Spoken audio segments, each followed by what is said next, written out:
मित्रांनो, वसंतगडाचा इतिहास अनुभवत आम्ही खाली उतरलो आणि पुढचा प्रवास सुरू केला दातेगडच्या दिशेने। जवळपास 70 किलोमीटरचा प्रवास, पण निसर्गाचा अवीट आनंद, निवांत रस्ते आणि पावसाचा हलकासा साक्षात्कार आम्हाला आनंद देत होता। तळबीडमधून गाडी सुरू झाली आणि अगदी काही मिनिटातच आम्ही एका जादुई प्रवासात शिरतो। समोरून येणाऱ्या धुक्याची चादरी, रस्त्याच्या कडेला वागलेल्या हिरव्या झाडांचा रांगोळ्या आणि मधून झरझर कोसळणारा पाऊस। एकीकडे गाडीत शांत संगीत सुरू असतं आणि दुसरीकडे मनाच्या आत निसर्गाची सिम्फनी वाजत होती। हा रस्ता नुसताच रस्ता नाही, एक अनुभव होता। जणू निसर्ग आपल्याला स्वतःच्या मिठीत घेतोय। कधीकधी रस्त्यावर 1-2 गुरं, ढगात हरवलेली एखादी झोपडी आणि दूरवर दिसणाऱ्या डोंगर रांगा, हे सारं काही डोळ्यात साठवून ठेवावं असं वाटतं।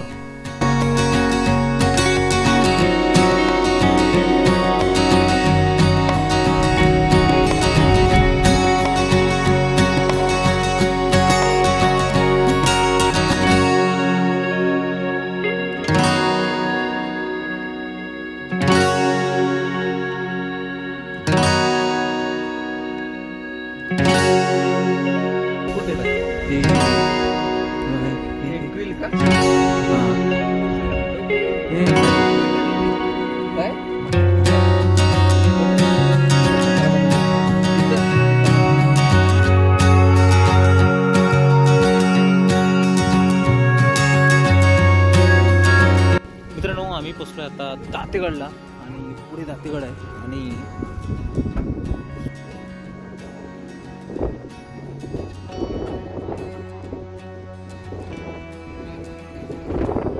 वारा आहे, जबरदस्त वारा आहे।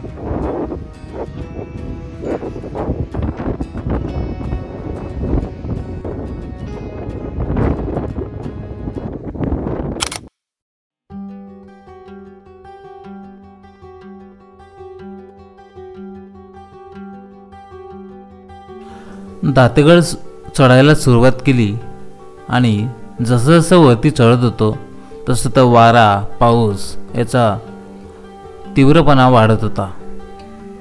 या भागात पावसाळ्यात खूप जास्त पाऊस, त्यामुळे हवा पण जास्त होती।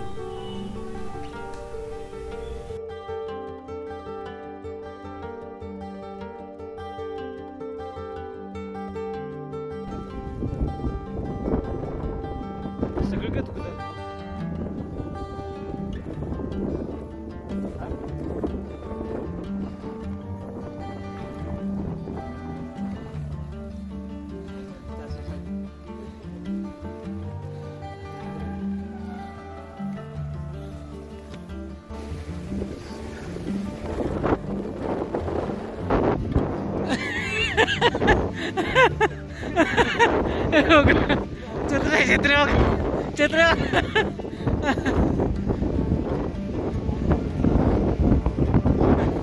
स्वप्नीला आजी छत्री घेऊन ओढून जा डायरेक्ट साताऱ्यात।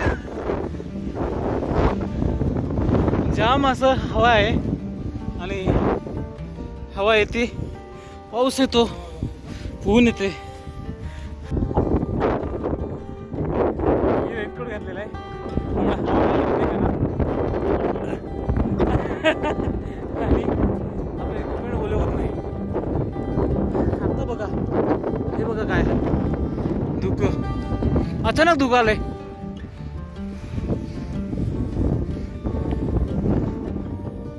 धुकं आलं अचानक, बघा क्वालिटी। हा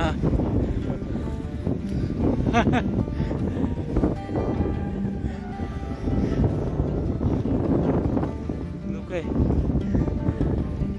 धुक्यात हरवलेला दातेगड।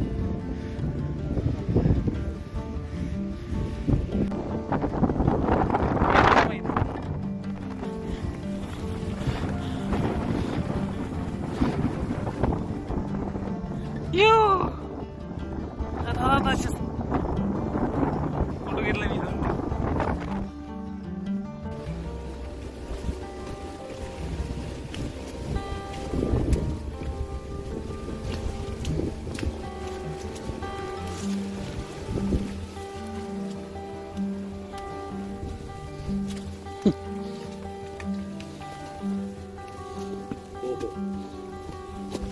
साजनी नभात नभनात आले मन हे बावर झाले सखे ग साजनी साजनी नभात नट दाटून आले बावरे मन हे झाले.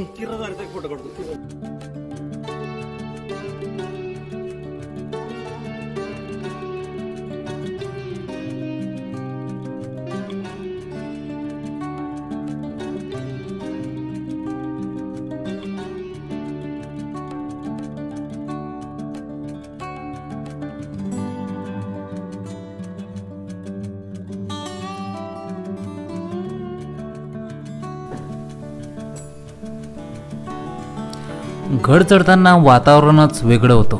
वारं सुटलं होतं, पावसाच्या सरी अंगावर आदळत होत्या आणि धुकं जणू काळाच्या पडद्यामागे लपलेला इतिहास उघडतोय असं वाटत होतं. गडाच्या उजव्या बाजूने वर चढण्यासाठी एक जुना पण ठाम रस्ता आहे आणि जसं दरवाजाजवळ पोहोचतो तसं समोरच हनुमंताचं दर्शन झालं.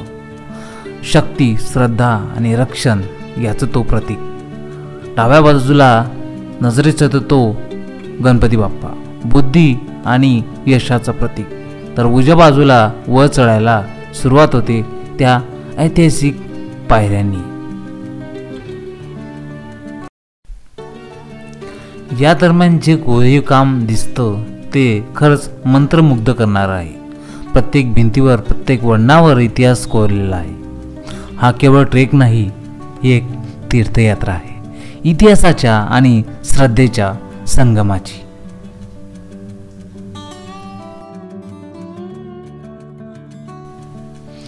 दातेगड म्हणजे सुंदरगड हा सातारा जिल्ह्यातील पाटण तालुक्यातील लक्षवेधी गड आहे आणि 75 किमी दक्षिण गाठण्यासारखा अनुभव देतो.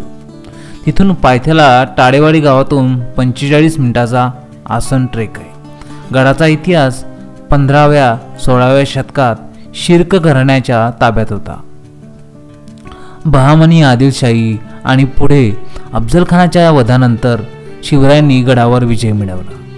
संभाजी महाराजांच्या मृत्यूनंतर गड मुघलांच्या ताब्यात गेला, परंतु 1689 साली मराठ्यांनी पुन्हा ताबा मिळवला. राजाराम महाराजांनी त्या पराभवासाठी 34 गावांचे पारितोषिक दातेगडाचे पारंपरिक संरक्षक पाटणकर कुटुंबाला दिले.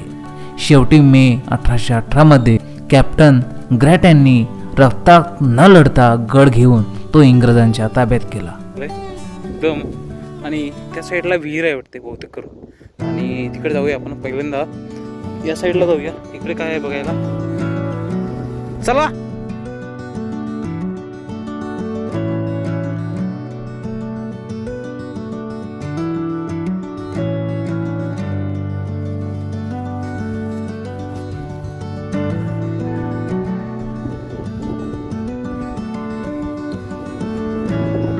बहुतेक करून झूम करून दाखव. तलवारीच्या आकाराची आहे.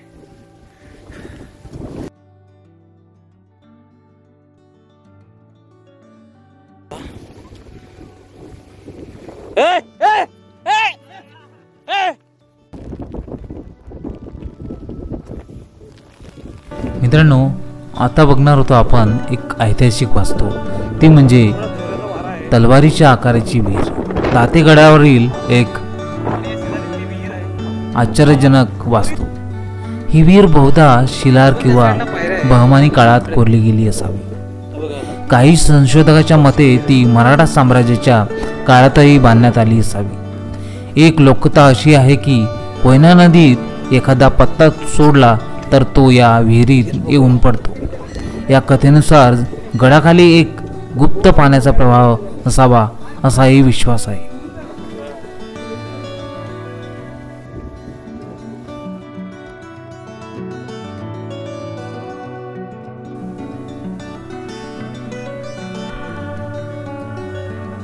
गड सोडून गेल्यावर आम्ही पाहिली ती ही वास्तू, जिला शब्दात मांडणे कठीण आहे. एका बाजूला धुकं, पावसाचा मारा आणि दुसऱ्या बाजूला खोल खोल जाणारी एक रहस्यमयी विहीर.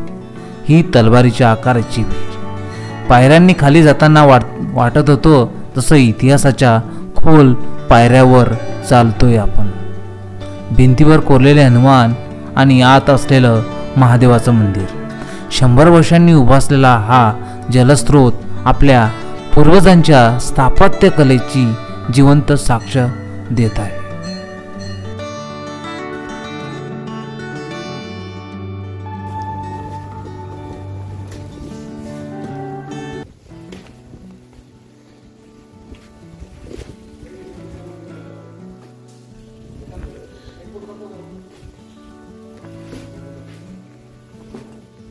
बापरे, हा डेंजर असेल बाबा. हा डेंजर आहे.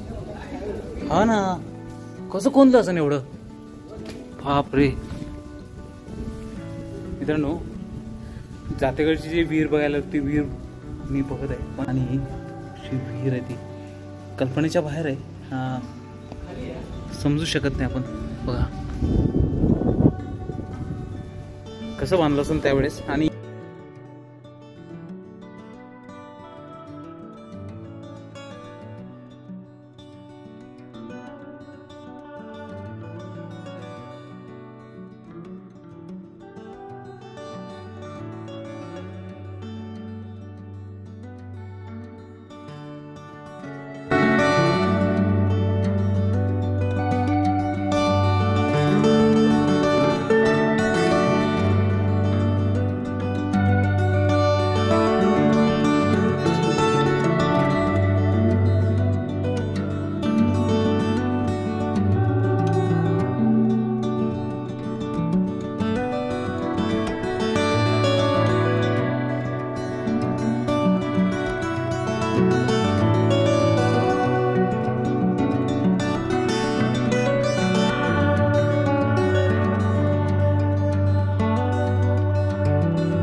मित्रांनो, दातेगड बघून आम्ही खाली उतरलो. आत्ता निघतोय खादाळ. खादाळ पटकन निघायला, म्हणजे जेवण करायचं. आता बघूया पाटणामध्ये कुठलं जेवण आहे, तर भेटूया थेट आता जेवणाच्या ठिकाणी.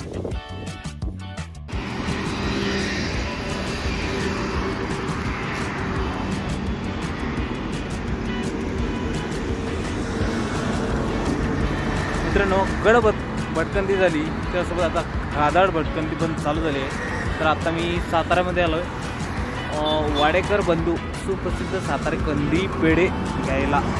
तर बघूया कंदी पेढे कसे आहेत. आणि मी पहिल्यांदा आता घेण्याचा प्रयत्न होतो. मी इकडे येऊन पेढे असते म्हटलं साताऱ्याला आलो आहे आणि पेढे प्रसिद्ध आहे इथलं कंदी पेढे. तर बघूया पेढ्यांची टेस्ट कशी आहे.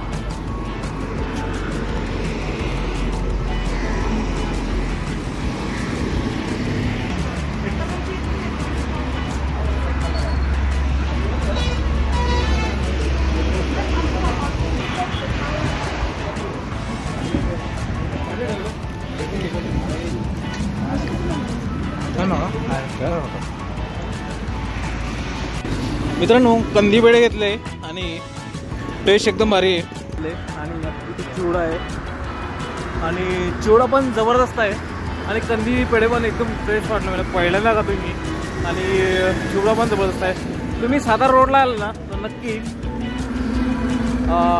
वाडेकर बंधू यांचे कंदी पेढे आणि चिवडा नक्की खाऊनच जा.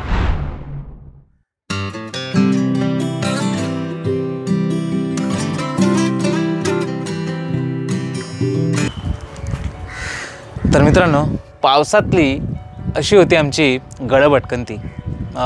खूप मजा आली. बऱ्याच दिवसानंतर मी ट्रेक केला आणि असेच मित्र भेटले ना, ट्रेक करण्याची आवड असलेले, तर मग भन्नाट अशी गड भटकंती होते. आणि पश्चिम महाराष्ट्रात म्हणजे पुण्याच्या बाजूला बरेच किल्ले आहेत फिरायला.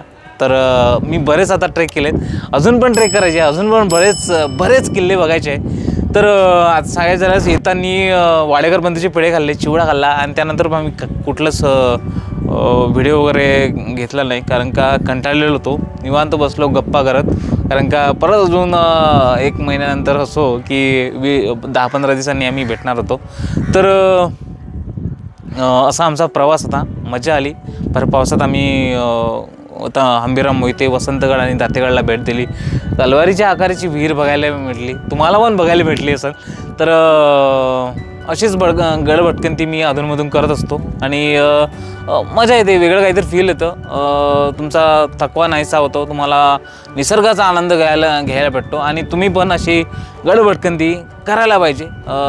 त्यामुळे एक नवीन फ्रेशनेस येतं आणि तुमची एक्सरसाइज पण होते आणि नवीन अशा गोष्टी महाराजांच्या काळातील ते किल्ले, त्या वास्तू तुम्हाला बघायला मिळतात की त्या गोष्टी कल्पनेच्या बाहेर आहे. सगळ्या तलवारीच्या आकाराची विहीर कल्पनेच्या बाहेर आहे. म्हणजे विचार पण करू शकणार नाही की एवढ्या वरती ही विहीर कशी बांधली असेल. तर तुम्हाला ही व्हिडिओ कसे वाटले नक्की सांगा आणि अशी गडभटकंती मी अधूनमधून करणारच आहे आणि तुम्हाला अशी व्हिडिओ आणत राहील. तर तिथपर्यंत खात राहा, हसत राहा, एन्जॉय करत राहा आणि गडभटकंती करायला विसरू नका. चला तर मग बाय बाय.